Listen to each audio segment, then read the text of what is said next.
Les forestiers sapeurs du conseil départemental, c'est un service qui comporte 105 agents aujourd'hui, répartis sur l'ensemble du département dans 15 groupes, de Lonzac jusqu'à Castries, en passant par Bédarieux, Ganges, Saint-Pons, entre autres. On s'engage à intervenir en moins de 10 minutes sur tout départ de feu.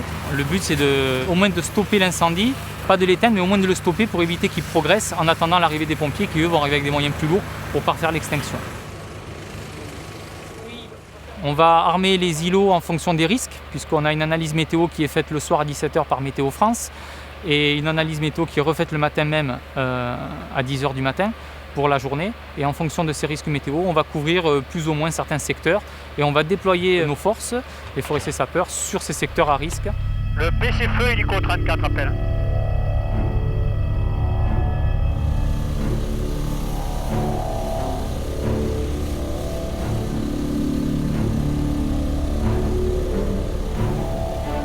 Donc là, leur mission première, bien sûr, c'est l'intervention sur les départs de feu. Dès que les pompiers arrivent derrière, ils se mettent à disposition des pompiers, du COS, qui va les utiliser en fonction de leurs moyens en eau, moyens matériels et leurs équipements de protection individuelle. Il y a des missions qui pourront leur être confiées et d'autres qui ne pourront pas leur être confiées.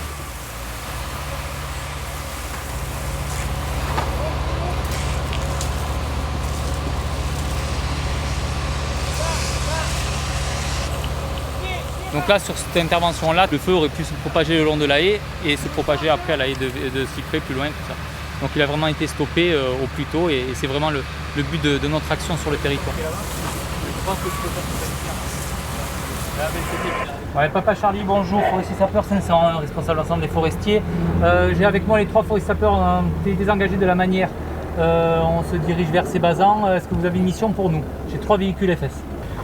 Ouais, le Forfort 500, je vous conseille de redéliter avec le point de transit sur la 02. Au pire des cas, vous restez au niveau du point de transit et on va voir si on a une mission pour vous. Tous nos véhicules forestiers sapeurs sont équipés de 2 radios. On a la radio qu'on appelle la radio 84. C'est une radio qui permet de communiquer entre forestiers sapeurs avec notre opérateur et notre cadre qui est au sein du PC-Feu.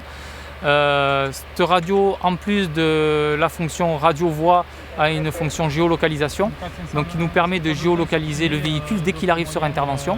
Avec cet élément-là, on peut voir le type de végétation qui brûle sur carto, les risques qu'il y a autour, etc. Chef de secteur arrière flanc droit, forestier 501. On a une deuxième radio, celle-là est faite pour veiller les fréquences pompiers, pour pouvoir être en communication en permanence avec les pompiers sur le feu.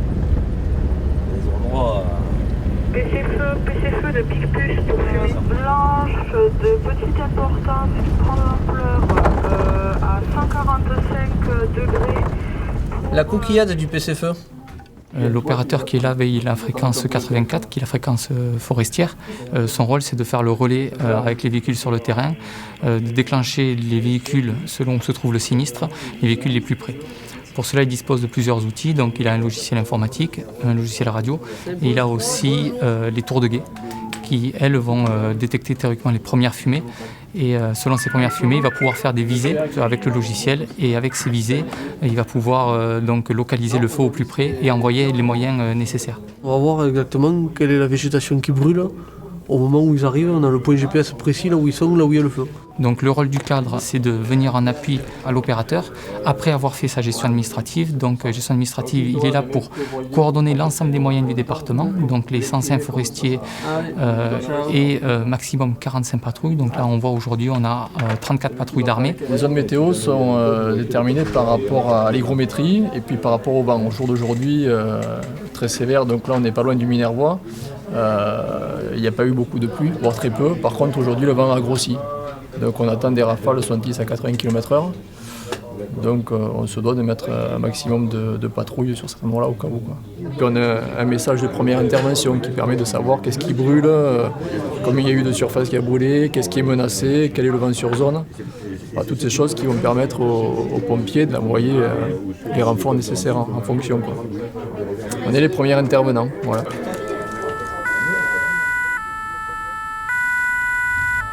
Pour l'année 2015, nous avons eu 165 départs de feu et 280 reconnaissances. On est également intervenu sur 84% des feux en primo-intervenant.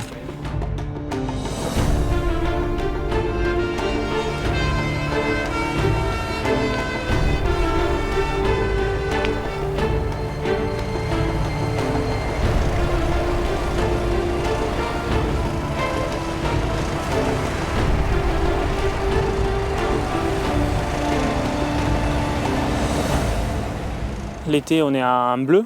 On surveille et on intervient sur les incendies, sur un créneau d'horaire de 11h à 19h. Voilà. Et on patrouille sur des îlots bien définis. Nous, sur Saint-Chinian, on a 4 îlots. Et en fait, chaque îlot est calculé pour qu'on puisse intervenir un maximum de 8 minutes sur l'intervention, ce qui permet d'éteindre le feu avant que ça ait une trop grosse propagation. Après, on travaille avec les pompiers quand ils arrivent. Attendez-moi ici, c'est une mission, il vous la donne. D'accord? Et à ce moment-là, tu m'appelles. Alors ici, c'est un chantier qu'on débroussaille une fois tous les 2 ans. C'est une ZAL, c'est une zone d'appui à la lutte. À l'entrée de la piste, on a une cuve de 30 ml qui sert de ravitaillement pour les pompiers et les forestiers sapeurs et qui est vérifiée chaque année par nous-mêmes.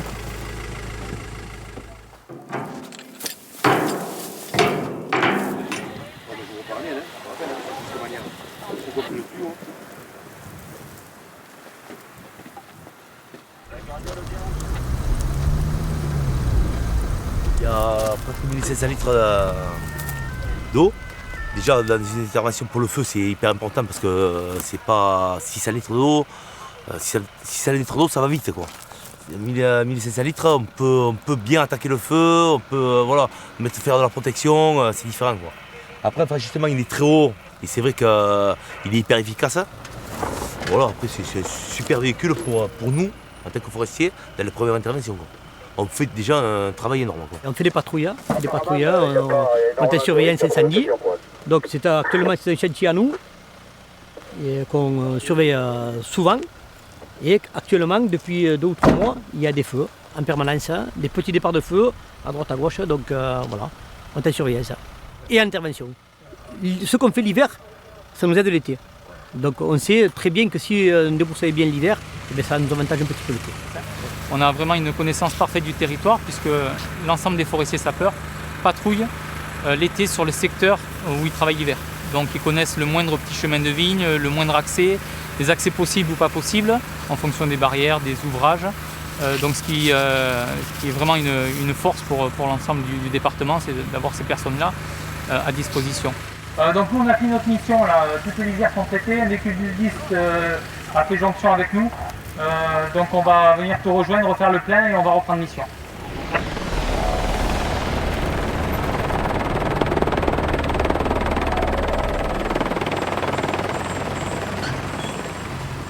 Après cette période estivale, nous passons en mode hiver. Nous équipons nos véhicules avec les engins. Nous revenons en hiver et on débroussaille nos pistes de FCI.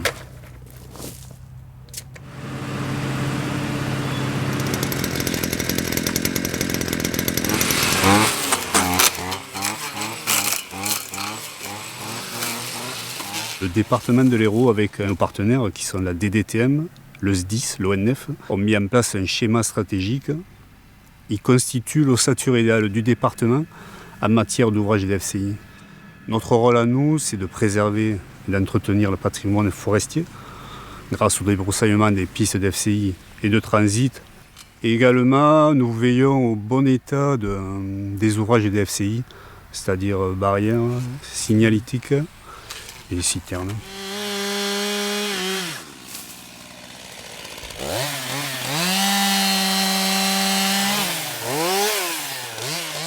Tout au long de la première année, on a des formations pour le tracteur, pour l'abattage des arbres, pour l'utilisation des machines.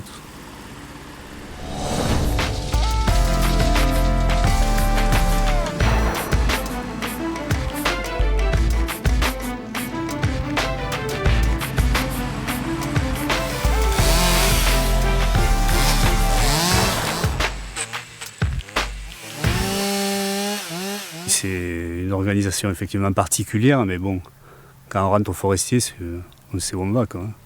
On sait que l'été on n'a pas de vacances, on sait que l'hiver on va travailler en extérieur, des conditions parfois difficiles. Je suis né un peu dans la campagne, dans la garrigue, donc c'était une suite logique pour moi d'intégrer les sapeurs forestiers, tout en lien avec ma passion de sapeur-pompier.